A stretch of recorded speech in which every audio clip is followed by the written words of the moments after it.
Guys, panoorin natin ito guys, oh. Ganito lang pala magawa ng kasirola guys, oh. Ayan, oh, nagtabas sila. Ayan, dami ng tinabas nila, oh. Parang plain sheet lang. Kasi ayan, hinulma na, oh. Machine talaga, oh. Ayun, oh, kasirola na, oh. Dami ng ginawa nila, oh. Ayan, tinatabas na yung sobra, oh.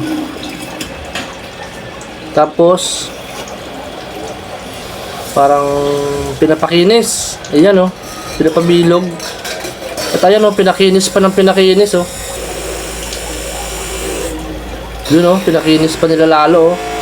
Parang may nilagay silang pampakinis. At ayan, nilagyan na siya ng design, guys. Ang galing nila gumawa, no. Ayan, oh. Kasarola, no. Dami, oh. Ganda. Kintab. Matibay kaya to.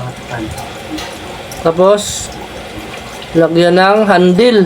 Yan na yung handle niya, yung hawakan niya. Ang galing, oh. Kumpleto sila, oh. Ayan. May maliit, may malaki, may pinakamaliit. Ayan, nilagyan na ng tatak. At siyempre, babalutin na yan. Para dalahin na yan dito sa Pilipinas. Gagamitin na natin yan dito magluto tayo. Stainless na, no? Galing, dami, oh. Dadalhin na yun sa Pilipinas.